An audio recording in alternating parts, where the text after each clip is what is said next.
Picture this. It's a quiet Tuesday afternoon. You're folding laundry, or maybe you're out in the garden, and your phone rings. You glance at the screen and there it is, the name of your bank. The exact number you've called 100 times before, right there on your caller ID. You answer, and a calm, professional voice introduces themselves as a fraud prevention officer. They already know your name. They already know the last 4 digits of your account. Within 90 seconds, they've convinced you that someone, somewhere, is trying to empty your account right now, and that only they can stop it. Your heart starts pounding. Your hands go cold.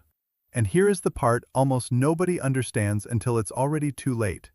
The real danger in this call isn't anything they say while you're still on the line. The real danger?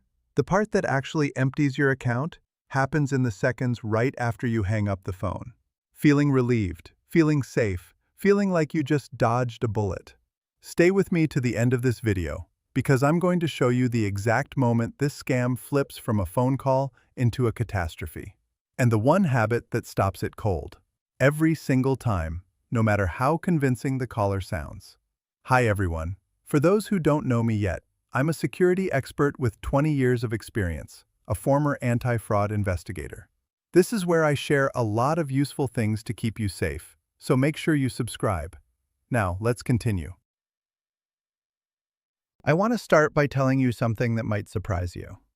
In all my years investigating fraud, the calls that worried me the most were never the clumsy ones.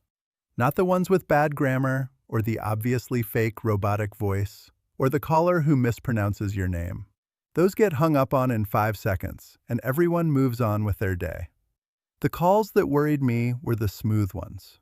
The ones where everything checks out.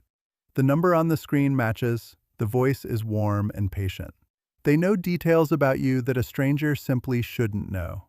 And that, right there, is exactly why this particular scam has become one of the most reported forms of fraud against people over the age of 45 anywhere in the world. It doesn't feel like a scam while it's happening. It feels like being rescued. Let me tell you about a woman I'll call Margaret, because her story is one that has stayed with me for years, and I think about it every time I sit down to make one of these videos. Margaret was 68 years old, a retired school teacher, careful with money her whole life. The kind of person who balanced her checkbook to the penny and never once bounced a payment in 4 decades. One evening, her phone rang. The screen showed her bank's name, spelled correctly, formatted exactly the way it always appeared when the bank called about an appointment or a statement question. She answered without a second thought, because why wouldn't she? It was her bank calling, just like it had a dozen times before, for perfectly ordinary reasons. The man on the other end introduced himself using a title that sounded official, calm, almost bureaucratic. He said he was calling from the fraud department and that they had flagged some unusual activity on her account just 20 minutes earlier. A large transfer, he said, initiated from a device they didn't recognize, somewhere out of the country. He read her the last 4 digits of her account number to prove he was legitimate. He knew her full name. He even knew, chillingly, the city where she'd lived for the past 15 years. Margaret felt her stomach drop. This wasn't some random stranger fishing for information. This was her bank, confirming her worst fear and offering to help. He told her the good news first. They had already blocked the suspicious transfer before it could go through. Relief flooded through her. But then came the second part, delivered in the same calm, unhurried tone. Because the attempted fraud had come from inside her existing account number, he explained, that account was now compromised at a technical level. The only way to truly protect her remaining funds was to move them, temporarily, into what he called a secure holding account set up by the bank's fraud team, until their investigators could trace the source of the breach. It would only take a few days, he assured her. Completely reversible. Completely standard procedure for cases like this. Margaret asked the question anyone would ask. Shouldn't she just go into a branch in person? He agreed that was smart thinking, but explained gently that because this was an active investigation involving what looked like an inside data breach, they needed to move the funds digitally, right now, before the window closed and the fraudsters tried again. He stayed on the phone with her the entire time, guiding her step by step, his voice never once rising, never once pressuring her in a way that felt aggressive. It felt more like being walked through a stressful hospital form by a kind nurse than being manipulated by a criminal. She followed his instructions. A verification code arrived by text message, and he told her that was simply the bank's own security system confirming her identity before releasing the transfer. A totally normal step, he said, that happens every time money moves for a customer's protection. She read the code aloud. Within 4 minutes, her entire savings account, money she and her late husband had spent 30 years building, was gone. Not frozen, not held in some secure vault waiting for an investigation. Gone, moved out through an ordinary transfer that she herself had authorized, using a code that was never meant to be shared with anyone, for any reason, under any circumstances. Here's what makes Margaret's story so important for you to hear, and why I tell it to every single person I can reach. Nothing about that call was clumsy. Nothing about it felt like the scams we imagine in our heads. No broken English, no obvious pressure tactics, no request to buy strange gift cards from a corner store. It felt entirely, completely legitimate, right up until the money was already gone. And that is precisely the design. This isn't an amateur trying their luck. This is a script, refined over thousands of calls, built specifically to exploit trust, urgency, and the very real fear of losing what you've worked your whole life to save.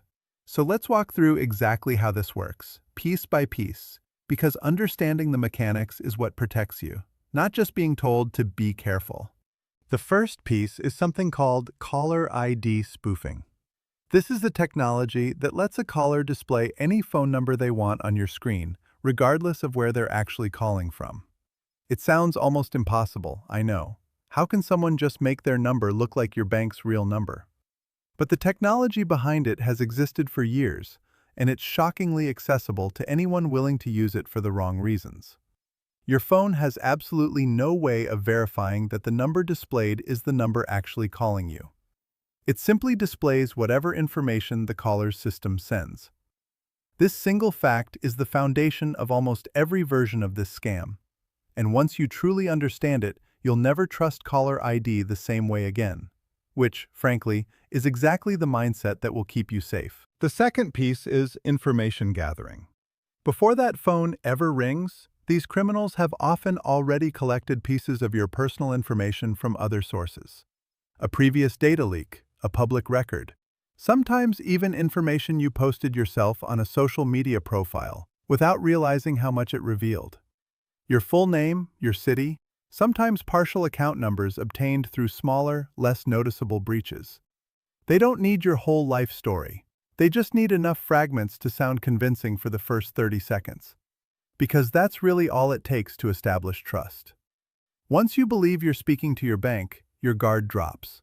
And everything after that becomes far easier for them. The third piece, and this is the one I really want you to sit with, is the deliberate creation of urgency combined with reassurance. Notice how in Margaret's story, the caller never screamed at her or threatened her. He didn't need to. He created a sense of danger, your account has been compromised, and then immediately positioned himself as the solution to that exact danger he'd just described. This combination is psychologically powerful in a way that pure aggression simply isn't. Fear alone makes people suspicious and defensive. But fear paired with a calm, competent-sounding rescuer bypasses that defensiveness almost completely. You're not being pressured to give something away. You're being guided to protect yourself, or so it feels. That feeling is the entire trap. The fourth piece is the verification code. This is, without question, the single most important detail in this entire video, so I want you to really absorb this. Banks do send verification codes. That part is true and normal. What is never, ever true is that you should read that code aloud to someone on the phone, or type it into a message, or share it with anyone claiming to need it to confirm, or verify, or protect your account. A legitimate verification code exists for exactly one purpose: to confirm that you, and only you, are the person completing an action on your own device. The moment someone asks you to share that code with them, over the phone, by text, by any method at all, you are not being protected. You are handing them the literal key to your account. There is no bank fraud department on earth that needs you to read them a code that was sent specifically so that you wouldn't have to share anything with anyone. Now let's talk about the warning signs, one by one, because I want you to be able to recognize this pattern instantly, even mid-conversation, even when your heart is racing and your instincts are telling you to just do whatever it takes to keep your money safe. The first warning sign is any call that creates immediate financial urgency. If someone tells you money is at risk right now, this minute, and that you need to act before you have time to think, verify, or call anyone else, that urgency itself is the red flag. Real financial institutions do not operate this way. They do not require split-second decisions from a customer sitting alone with no time to check anything. Urgency is a tool, and it is almost always a tool used against you, not for you. The second warning sign is any request to move money to a safe or secure or holding account, especially one you've never heard of before, in order to protect it from fraud. I want to say this as clearly as I possibly can. No legitimate bank, anywhere, will ever ask you to move your own money into a new account to protect it from fraud on your existing account. If your account were genuinely compromised, the bank's actual procedure is to freeze or lock the account itself, not ask you to voluntarily wire your savings somewhere new.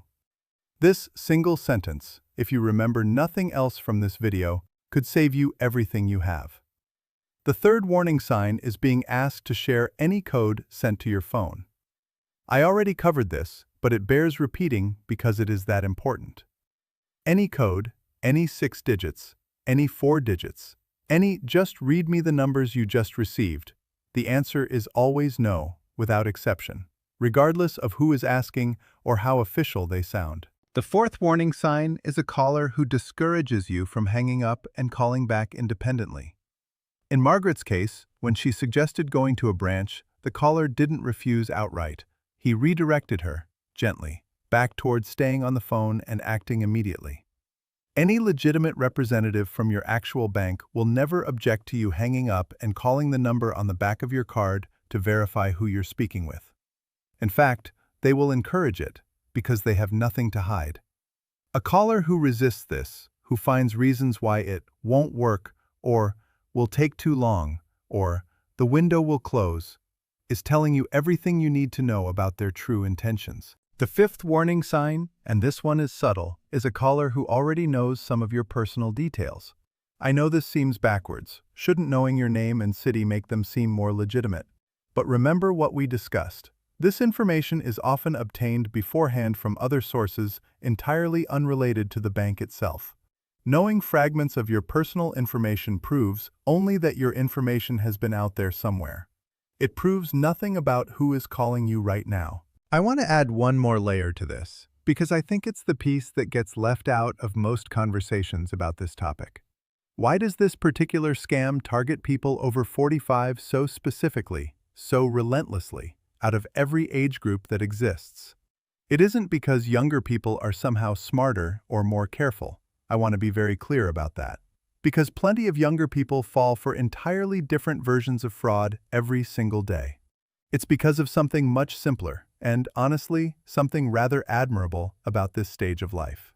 By the time you've reached your 40s, 50s, 60s, and beyond, you've usually built something real. Decades of steady saving, a home that's paid off or close to it, retirement funds accumulated through years of discipline, trust in institutions that, for most of your life, actually earned that trust. Criminals running these operations know this. They specifically target people who have both meaningful savings to steal and a lifetime of trained respect for authority. For anyone who sounds official, calm, and knowledgeable. That respect for authority, which served you well your entire life in dealing with real doctors, real bank managers, real institutions, becomes, in this one specific context, the very thing that's exploited against you. Understanding that isn't about blame. It's about recognizing that the same qualities that made you successful and responsible your whole life are precisely what a well-designed scam is engineered to use against you. And once you see that clearly, you can start protecting those same qualities instead of feeling betrayed by them. Let me also tell you about a second case, shorter than Margaret's, because I think the contrast matters. A man I'll call Richard received a nearly identical call, word for word almost. Same urgency, same calm voice, same claim about a compromised account. But Richard had watched a video very much like this one, just a few months earlier. When the caller told him to move his funds into a secure holding account, something clicked in his memory, almost like a small alarm bell going off in the back of his mind. He said, quite simply, that he was going to hang up and call his bank directly, using the number on his card.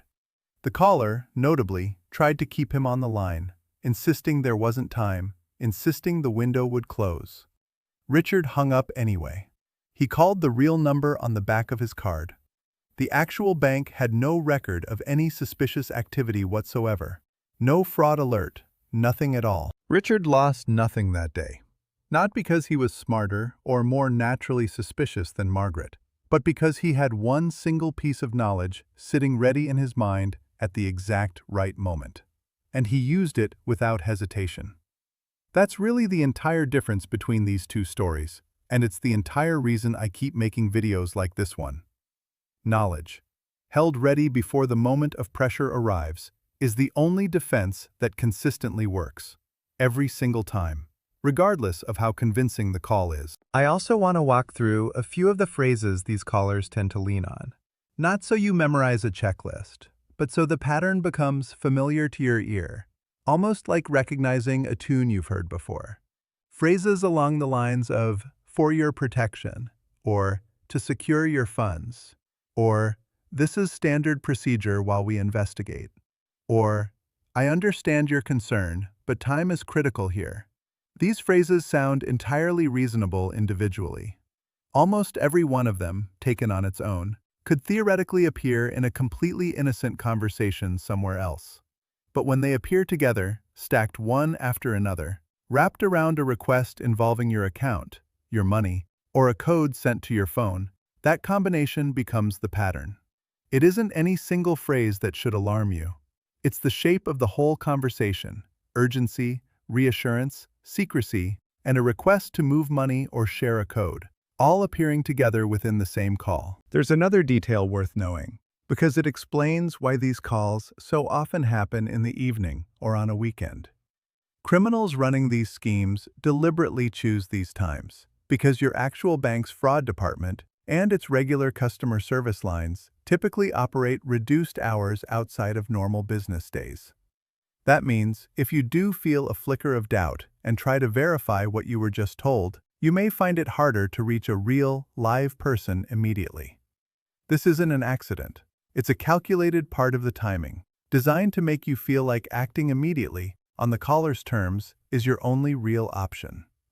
Knowing this in advance robs that tactic of its power, because now you know that a delay in reaching your bank doesn't mean you have no other option. It simply means you wait, calmly, and you do not act on any instruction from the original caller in the meantime, no matter how much they emphasize urgency. Now, let's talk about exactly what to do, step by step, because knowing the warning signs only matters if you also know the action to take in the moment. Step 1, and this is the single most powerful habit you can build. If anyone calls claiming to be from your bank, your card company, or any financial institution, and the conversation involves your account, your money, or any kind of urgent security concern, hang up. Not rudely, not in a panic, simply and calmly end the call. Then, separately, using a number you already know is correct, the number printed on the back of your physical card, or the number listed on the bank's official printed statement you receive by mail, call them yourself. This single habit, on its own, defeats nearly every version of this scam, because it removes the criminal from the conversation entirely. They cannot manipulate you through a call you initiated yourself, to a number you know is real. Step 2. Never, under any circumstances, share a verification code with anyone over the phone, no matter what reason they give you, no matter how official or urgent it sounds. If a representative on a call you initiated yourself asks for this, that is a moment to pause and ask precisely why. because legitimate processes rarely, if ever, require this. Step 3. If you're ever told to move money into a new, unfamiliar account to protect it, treat that instruction as an immediate red flag, no matter how convincingly it's explained. Pause. Do not act in that moment. Tell the caller you'll call your bank directly to confirm, and then do exactly that, using the number you already trust. Step 4. And this one is something I wish more people understood. Tell someone. Before you act on any urgent financial instruction over the phone, tell a family member, a friend, anyone you trust. Say it out loud to another person. The bank just called and told me to move my savings. Hearing yourself say it aloud, or having someone else react to it, breaks the isolated, high-pressure bubble that these calls are specifically designed to create. Scammers count on you being alone with the decision. Involving even one other person, even briefly, is remarkably effective at breaking that spell. Now, I want to speak directly to anyone watching this who is thinking, with a sinking feeling, this already happened to me. If that's you, please hear this clearly. You are not foolish, and you are not alone. I have sat across the table from doctors, engineers, retired judges, people far more educated in their own fields than the person who scammed them, because this isn't about intelligence. It's about a system engineered, refined, and tested specifically to exploit trust and urgency in a moment when your guard is down. If this has already happened to you, or to someone you love, here is what to do right now, today, not tomorrow. First, contact your bank immediately, through their official number, and report exactly what happened, step by step, as clearly as you can remember it. Time matters enormously here. The faster this is reported, the greater the chance, however small, of stopping or reversing part of the transfer before it settles completely. Second, report the incident to your local Consumer Protection Authority or fraud reporting service. I know this can feel embarrassing, even humiliating, but I promise you, the people who take these reports have heard this exact story more times than you could imagine. You will not be the first, and you will not be judged. Third, change the passwords on your online banking and any related accounts. And consider placing an alert or freeze with your credit reporting agencies. Because once one piece of your information has been compromised, it's worth checking that nothing else connected to it has been affected as well. Fourth, and this is something people often forget in the panic of the moment, forgive yourself. I want to say that again because I mean it sincerely. Forgive yourself. The shame that so many victims feel afterward often stops them from reporting what happened, from telling their family, from seeking the help that could actually make a difference. That shame benefits nobody except the people who did this to you. You were targeted by professionals running a refined operation, not caught out by your own carelessness. Now, here is the single most important thing I promised you at the very beginning of this video. The one insight I've built this entire conversation toward. And I want you to actually remember this, not just hear it and move on. Every single version of this scam, no matter how it's dressed up, no matter what story is used, no matter how urgent or official it sounds, depends entirely on one single moment. The moment you act while still on the phone with the person who called you. That is the hinge the entire scam swings on. If you do nothing else after watching this video, do this one thing. Whenever a call involves your money, your account, or any urgent security concern, end that call and start a brand new one yourself, to a number you already know is correct. That single habit, practiced consistently, is more powerful than any amount of caution, suspicion, or cleverness in the moment. It removes the manipulation entirely by removing the manipulator from the equation. You are not being rude by hanging up on someone claiming to be your bank. You are following the single, safest practice that exists against this entire category of fraud. I've spent 20 years watching families lose what took them a lifetime to build, in the space of a single phone call that felt, right up until the very end, completely legitimate. And I've also watched people avoid that same fate simply because they had heard this one piece of advice before it mattered, and it stuck with them at exactly the right moment. That's really the entire purpose of this channel. Not to frighten you, but to make sure that when that call comes, and for so many people, statistically, it eventually does, you already know, instantly, without having to think it through under pressure, exactly what to do. If this video helped you understand something you didn't fully realize before, please take 30 seconds right now and share it with someone you care about. A parent, a spouse, a friend, anyone in your life who might one day answer a call that looks and sounds exactly like their bank. You might not be there in the room when that call comes for them. This video might be. And if you found this useful, please subscribe, because I make videos like this specifically to help you and the people you love stay one step ahead of these tactics before they ever reach your door.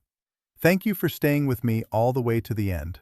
And please, take care of yourself and take care of each other.